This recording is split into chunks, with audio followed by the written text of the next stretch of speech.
Hello students, BSc third year का जो first paper है कोर डेटा, उसका अपन अगला चैप्टर लेते हैं, ग्रुप क्रेनिएटा या वर्टिब्रेटा।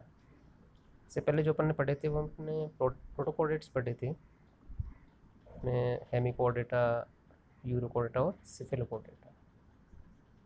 अब ये ट्रू कोडेट्स हैं, या हम कह सकते हैं इनमें विकसित कोडेट लक्षण जिनमें पाए जाते हैं, जिनको अपन क्रेनिटा या वर्टिब्रेट्स कहते हैं। क्रेनिटा से मतलब है इनमें क्रेनियम है, प्रेजेंस ऑफ क्रेनियम, कपाल की उपस्थिति है, मस्तिष्क की सुरक्षा के लिए कपाल पाया जाता है। ठीक है। वर्टिब्रल कॉलम भी इसमें डेवलप है, उपस्थित होता है, जो या तो उपास्तिका या अस्तिका बना हो सकता है। नोटोकॉर्ड कपाल के आधार से टेल रीजन तक प्रसारित रहती है, और नोटोकॉर्ड जो आगे डिजेनरेट होके वर्टिब्रल कॉलम के रूप में विकसित होती है। सुविकसित ब्रेन इनमें पाया जाता है। शीर्ष या हेड वो सुस्पष्ट होता है, जिस पर सेंस ऑर्गन्स होते हैं। ठीक है। विजुअल है, ऑल्फैक्टरी यानी घ्राण, सूंघने वाले, देखने वाले, और श्रवण ऑडिटरी संवेदांग इनमें उपस्थित होते हैं सिर भाग में। शरीर जो है वो सिर, ग्रीवा, धड़ और पूंछ में विभाजित होता है, और सभी जंतु क्या होते हैं, एक लिंगी होते हैं। तो ये कोर्डेट का सबसे बड़ा उपसंघ है वर्टिब्रेटा, जिसमें लगभग 50,000 जातियाँ पाई जाती हैं। इसको मोटे रूप से अपन दो डिवीजन में बांट सकते हैं, किसको, वर्टिब्रेटा को। एक है डिवीजन एग्नेथा, दूसरा है नेथोस्टोमेटा। अपन पहले भी क्लासिफिकेशन बात कर चुके हैं। एग्नेथा में एब्सेंस ऑफ जोज, यानी जबड़ों का अभाव है, दैट इज एग्नेथा। और नेथोस्टोमेटा जिनमें जबड़े, वास्तविक जबड़े पाए जाते हैं। इसके अलावा इनमें एग्नेथा में युग्मित उपांगों का पूर्णतः अभाव होता है, नेथोस्टोमेटा में युग्मित उपांग उपस्थित होते हैं। नोटोकॉर्ड इनके संपूर्ण जीवन काल में पाया जाता है एग्नेथा में, और जो नेथोस्टोमेटा है उनमें नोटोकॉर्ड वो कशेरुक दंड के रूप में परिवर्तित हो जाता है। ये वर्टिब्रेट भी पढ़ रहे हैं अपन। वर्टिब्रेट के दो हैं डिवीजन, एग्नेथा और नेथोस्टोमेटा। प्रारंभिक जो वर्टिब्रेट्स हैं वो एग्नेथा है, उसके बाद में जो डेवलप है वो नेथोस्टोमेटा है। अगला डिफरेंस है इनके जो आंतरिक कर्ण में एक अथवा दो अर्धवर्ताकार नलिकाएं होती हैं, जबकि नेथोस्टोमेटा में 3 अर्धवर्ताकार नलिकाएं पाई जाती है आंतरिक कर्ण में। इनका जनरल क्लासिफिकेशन है जो अपन पहले भी देख चुके हैं। वर्टिब्रेट्स को दो भागों में बांट दिया, एग्नेथा और नेथोस्टोमेटा। एग्नेथा में दो क्लासेज हैं, दो वर्ग हैं, ओस्ट्रिकोडर्माई, जो इसके सभी जंतु जो है विलुप्त हो चुके हैं। ठीक है। और दूसरा जो क्लास है वो अभी इसके अपन को जंतु देखने को मिलते हैं, साइक्लोस्टोमेटा। साइक्लोस्टोमेटा में दो ऑर्डर्स हैं, पेट्रोमाइजोन्सिया और मिक्सिनोइडिया। इसमें पेट्रोमाइजोन्सिया में पेट्रोमाइजोन आएगा, मिक्सिनोइडिया में मिक्सिन आएगा। एक विशेष जो होती है वो इसमें आती है। नेथोस्टोमेटा की फिर वो दो सुपर क्लास हैं। एग्नेथा में क्लास 2 हैं, ओस्ट्रिकोडर्माई, साइक्लोस्टोमेटा। नेथोस्टोमेटा में दो अभी सुपर क्लास हैं, पीसी जो टेट्रापोडा। पीसी जो है उसमें 3 वैसे मुख्य वर्ग हैं, प्लेकोडर्माई, कॉन्ट्रैक्टीज और ऑस्टिक्टीज विशेष जो है। इसमें जो इनकी सब क्लास है उनको दे रखा है, ये सब क्लासेज हैं। क्लास 3 है प्लेकोडर्माई, कॉन्ट्रैक्टीज और ऑस्टिक्टीज।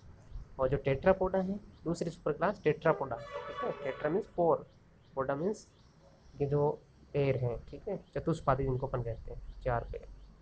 इसमें 4 क्लास हैं, एम्फीबिया, रेप्टिलिया, एवीज और मेमेलिया। एम्फीबिया उभयचर, रेप्टिलिया सरीसृप, एवीज पक्षी वर्ग और मेमेलिया स्तनधारी। तो इसका ये जनरल क्लासिफिकेशन है वर्टिब्रेट्स का। अब आज अपन जो पढ़ेंगे वो पढ़ेंगे अपन साइक्लोस्टोमेटा के बारे में पढ़ेंगे आज। ठीक है। तो पहले अपन इसमें एग्नेथा में दो हैं क्लास, ओस्ट्रिकोडर्माई और साइक्लोस्टोमेटा। एग्नेथा में अपन पहले ही बात कर चुके हैं, जबड़ों का अभाव होता है और जोड़ीदार उपांग जो है वो नहीं पाए जाते। और ये प्रिमिटिव आदिम प्रकार के मछली के समान दिखने वाले जंतु हैं, मछली जैसे होते हैं दिखने में। और जो ओस्ट्रिकोडर्माई हैं ये इस वर्ग के जंतु बहुत प्राचीन पेलियोजोइक, ठीक है, जो अपन एरा जो है पेलियोजोइक एरा, और पृथ्वी पाए जाने वाली पहले कशेरुकी थे। ये इम्पोर्टेंट फैक्ट है कि जो फर्स्ट वर्टिब्रेट जो है प्रथम कशेरुकी कौन थे? ऑस्ट्रिकोड्रमाई। इन जंतुओं के शरीर पर बहुत मोटा कवच पाया जाता था, आर्मर या कवच की उपस्थिति, तो इनको आर्मर्ड फिशेज भी कहते हैं, ठीक है, कवचित मछली। ये जंतु पूर्ण रूप से विलुप्त हैं। ऑस्ट्रिकोडर्माई जो पूरी क्लास जो है इसके जंतु सभी हैं वो क्या है? विलुप्त हो गए हैं। एग्जाम्पल आप याद रखें, सिफेलैप्सिस, ठीक है, सिफेलैप्सिस और ड्रिपेनैप्सिस, ठीक है। इसके बाद ऑस्ट्रिकोडर्माई के बाद में पढ़ लेते हैं साइक्लोस्टोमा। इन जंतुओं की जो शरीर है वो नलिकाकार है, ईल लाइक, ठीक है, लंबा शरीर है, ईल सदृश, ईल फिश की तरह। इनके शरीर के अग्रभाग में चूसक प्रकार का मुख होता है जिसमें डर्मल टीथ होते हैं, चर्मीय दांत जिसको अपन कह सकते हैं, डर्म से ओरिजिनेट है, जबड़े नहीं होते हैं, एग्निथ है, जबड़े नहीं होते, दांत होते हैं इनमें। बाह्य कंकाल अनुपस्थित है, त्वचा चिकनी होती है लेकिन इनमें सल्क नहीं पाए जाते, अभी सल्क डेवलप नहीं हुए। तो फिशेज जो है मछलियों, उनमें सल्क डेवलप हो जाएंगे आगे, अभी इनमें सल्क डेवलप नहीं हुए। अंत कंकाल कैसा है? उपास्तिल है, कार्टिलेजिनस है। युग्मित उपांग अनुपस्थित है, पहले अपन बात कर चुके हैं एग्नेथा में। और उपास्तिल मध्य पंख होते हैं जिनमें फिन रेज पाई जाती है, पंख अर होते हैं, मध्य पंख पाए जाते हैं।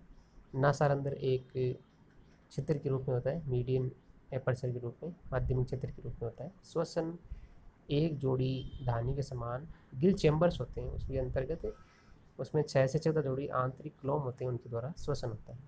हृदय 2 कक्षीय होता है और ग्रसनी चाप द्वारा विकसित एक उपास्तिल बक्से में बंद रहता है। वृक्क जो है किडनी मिजोनेफ्रिक प्रकार की होती है, डेवलपमेंट का प्रकार है प्रोनेफ्रिक, मिजोमेटा, तो ये मिजोनेफ्रिक प्रकार की इनकी किडनी होती है। जो गोनेड्स होते हैं, जनन पिंड होते हैं, एकाकी, बड़े और जनन वाहिनियों रहित होते हैं। वयस्क साइक्लोस्टोमेटा परजीवी या अपमार्जक होते हैं, ये भी इनका इंपॉर्टेंट कैरेक्टर है, परजीवी या अपमार्जक होते हैं। और जो लार्वा जो है वो माइक्रोफेगस यानी सूक्ष्म भक्षी, सूक्ष्म जीव खाने वाला होता है। और वयस्क कैसे होते हैं? पैरासिटिक या मार्जक होते हैं। अब इसके अंतर्गत 2 ऑर्डर हैं, इनमें जो जंतु आते हैं उनको हेग फिश और लेम्प्रेज कहा जाता है। 2 ऑर्डर हैं, पेट्रोमाइजोन्सिया और मिक्सिनोइडिया। पेट्रोमाइजोन्सिया जो है वो विश्वव्यापी जलीय जंतु हैं जो समुद्र में पाए जाते हैं और अलवण जलीय जो नदियां हैं, झील है, उनमें भी पाई जाती है। जबकि जो मिक्सिनोइडिया है, इसमें जो जंतु वो पूर्ण रूप से समुद्रवासी है, ठीक है, ये इनका डिफरेंस है। पेट्रोमाइजोन्सिया स्वच्छ जल में पाए जा सकते हैं, समुद्र में पाए जा सकते हैं, लेकिन मिक्सिनोइडिया के जो एनिमल्स हैं वो पूर्णतया समुद्रवासी हैं। यह पेट्रोमाइजोन्सिया जो है अन्य मछलियों और कछुओं पर बाह्य परजीवी रूप में निर्भर रहते हैं। अन्य जो मछलियाँ और कछुए उन पर बाह्य परजीवी रूप में पाए जाते हैं। इनका मुख एक बड़े अधरीय, एक वेंट्रल साइड में मुख्य कीप द्वारा घिरा होता है, जिस पर अनेक जो चर्मीय दांत होते हैं, डर्मल टीथ होते हैं, वो लगे होते हैं। 1 या 2 पूर्ण विशिष्ट पृष्ठपंख होते हैं। और इसमें जो अंतःकरण है उसमें 2 अर्धवृत्ताकार नलिकाएं होती हैं। और ब्रांकियल बास्केट है, श्वसनी टोकरी में पाई जाती है, सुविकसित होती है श्वसन के लिए। अंडे परिमाण में छोटे होते हैं और इनका जो लार्वा है उसको अपन एमोसीट कहा जाता है। लार्वा क्या कहलाएगा? एमोसीट। ये भी एक इम्पोर्टेंट क्वेश्चन बनता है कि पेट्रोमाइजोन्सिया के लार्वा क्या कहलाते हैं? एमोसीट कहलाते हैं।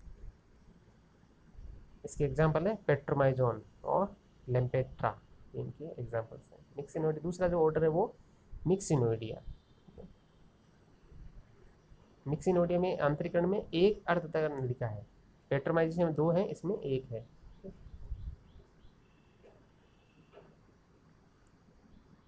इसका जो एग्जाम्पल है वो है निक्जीन और डेलोस्टोम। मिक्सिन और डेलोस्टोमा।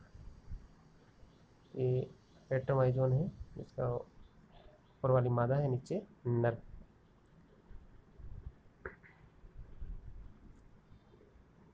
तो मिक्सिन को हेगफिश भी कहा जाता है, ठीक है, और पेट्रोमाइजोन को लेम्प्रे कहते हैं। आप ध्यान में रखें, पेट्रोमाइजोन क्या कहलाएंगे, लेम्प्रे कहलाती हैं, और मिक्सिन है वो हेगफिशेज कहलाती हैं।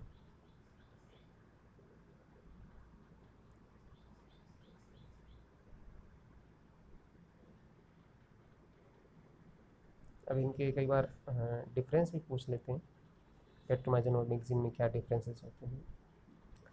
तो पेट्रोमाइजोन तो क्या है, समुद्री और स्वच्छ दोनों पाया जाता है। मिक्सिन जो केवल पूर्णतः समुद्री है, ठीक है। मुख्य कीप उपस्थित होता है पेट्रोमाइजोन में, लेम्प्रे में। मिक्सिन में मुख्य कीप बकल जो फनल है वो अनुपस्थित होती है, और मुख्य अधरी और मुख्य कीप के आधार पर स्थित होता है। इसमें मुख्य जो अग्रिम यानी आगे वाले पार्ट में होता है। लेम्प्रे में दो मध्य पंख होते हैं, पृष्ठ और पुच्छ पंख, और इसमें जो एक फिश में क्या है, मिक्सिन में मध्य पंख एक पतली झिल्ली के रूप में मध्य पृष्ठ तल से लेकर गुदाद्वार तक फैला रहता है। इसमें लेम्प्रे में नेत्र पूर्ण विकसित होते हैं, इनमें मिक्सिन में नेत्र जो है अल्प विकसित और दृष्टिहीन होती है। श्वसन टोकरी पेट्रोमाइजोन में पूर्ण विकसित है, इनमें श्वसन टोकरी अल्प विकसित होती है। परिवर्तन में लार्वा पाई जाती है, इसको एमोसिट कहते हैं, किसमें, पेट्रोमाइजोन में, जबकि मिक्सिन में लार्वा अनुपस्थित है। लेम्प्रे अन्य मछलियों की निचली सतह से चिपककर उनका मांस खाती है, और जो हेग फिश है वो मछलियों के क्लोमों से चिपककर उनके शरीर में घुसकर उनके जो आंतरांग और मसल्स पेशी है उनको खाकर सिर्फ कंकाल छोड़ देती है, और सब खा जाती है। तो ये आज का अपना टॉपिक था साइक्लोस्टोमेटा, ठीक है। साइक्लोस्टोमेटा अपने को पेट्रोमाइजोन और लेम्प्रे और हेग फिश या मिक्सिन एग्जाम्पल्स याद रखने हैं, और इनके डिफरेंस और इनकी स्ट्रक्चर वगैरह ध्यान में रखें। कैरेक्टर्स आप ध्यान में रखें। सिंपल और अच्छा क्लास वर्ग है इसका एग्नेथा, ठीक है। तो अपना एग्नेथा भी कंप्लीट हो गया, और इसमें साइक्लोस्टोमेटा भी कंप्लीट है। अब जो अगला चैप्टर अपन लेंगे उसमें नेथोस्टोमेटा पढ़ेंगे, जिसमें अपन स्पीसीज और टेट्रापोड्स के बारे में पढ़ेंगे।